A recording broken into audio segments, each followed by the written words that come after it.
As First Lady, former First Lady Michelle Obama, she found herself as one of the most visible women in the world. But growing up, she says she was haunted by self-doubt. That's just one of the revelations in her new memoir. It's called Becoming. Last night, the former First Lady launched her book tour in her hometown of Chicago with Oprah. Only on CBS This Morning, we spoke backstage to Oprah about the book and coming home. I got the best night because I get to come home to sweet home Chicago, and she is the South Side of Chicago hometown girl. We're back in Chicago. We're in Chicago. We're in Chicago. And we get to share that energy with the audience. Welcome, Michelle Obama! And I love a good book. And I almost didn't choose this one just because everybody would say, oh, yeah, of course you're choosing that book because Michelle Obama's your friend. But the book was too good not to choose. We're home. We're home. Everybody's story matters. The significance of her story is that it started with such humble beginnings, but with love and support of family. And that when you have that, you can do just about anything. The value of her story is that it lets everybody know that your story is equally as valuable, even though you may not make it to the White House. Yeah. That's a really good point. Everybody's story is valuable. Yeah. That's the thing about Michelle Obama. She's relatable and inspiring. That was the first book tour kickoff. She's going to 10 cities here in the United States, and then they're going national. Paris. Oh, international. Yeah, international. Paris, London. You know, she is very popular around the world, and that's already those are sold out. That's going to keep that book at #1 for a long time. A lot of people want to hear from her. A lot of people hope that's the case. In part 2 of our conversation, Michelle Obama describes learning that she was not alone in wondering, am I good enough? You've been out of the White House for 662 days. Oh. Whoa. How's it going? It's going okay. I want people to get a sense, Michelle, of your life because... Yeah. My life now? Your life now. In that first day, it's one of those rare moments. I call it Toastgate, for lack of a better thing. Toastgate. This is how I open up the book. Yes. It's sort of the life that I was living months after we had moved out of the White House.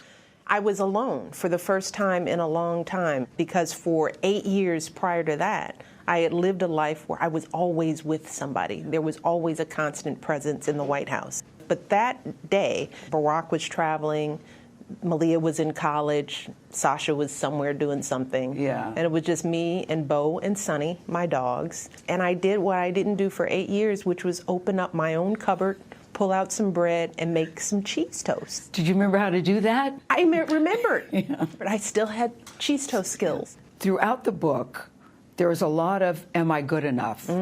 You're told by a school counselor you're not Princeton material. Why did that not destroy you at the time? Well, because fortunately, it was the direct opposite of everything I'd ever been told about myself. I had grown up with love and support and encouragement and high expectations. But here I walked into this room with a woman who really didn't know me because it was a big high school, and she had to make a quick assessment. And her assessment could have been, and I don't know, was grade point average. Yeah, you're a good student. You know, your scores are good. You're black. You're here in this public school, maybe you're stretching. She didn't even know my brother went to Princeton. She didn't ask me any questions. About it, She didn't try to figure me out. She just decided that the dream I presented was wrong. But let me tell you, we could probably go into any room of black women or people of color or people who grew up in poor communities or rural communities, and you'd ask them, has anybody ever told you you couldn't? And everyone would raise their hand. You get to Princeton, and one of the first things you notice is they're not smarter than me. So now I'm expecting brilliance, genius. And then what I discover is, wow, there's a lot of arbitrariness to this stuff, you know, because while a lot of students are sort of criticized, there's a debate about affirmative action when it comes to race. What I point out is that I got to Princeton, I realized there's all kinds of affirmative action that goes on. There are kids who get in because they're athletes. There are kids who get in because there's a legacy. It's just that race stands out. But it was important for me to see that. Are you tired of the way the country is going? Are you mad enough? Did you feel you were judged differently? Because you write in the book, your grace would have to be earned. You knew that you felt you could not stumble. Yeah. Well, I had experienced that over the course of the campaign. I mean, I write in chapter 17. That chapter was probably one of the hardest for me to write, and it's the hardest still for me to read, because it goes over a painful time in the campaign when I thought I was doing great, telling my story, sharing it honestly, but my whole persona was distorted. This was the time I was called an angry black woman. I was called Obama's baby's mama. I was called someone who didn't love her country.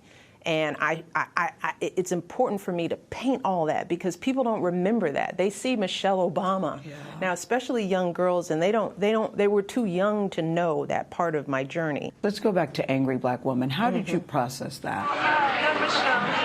What did you, when you heard that? It's like it's painful. It's like the punch in the gut that the counselor.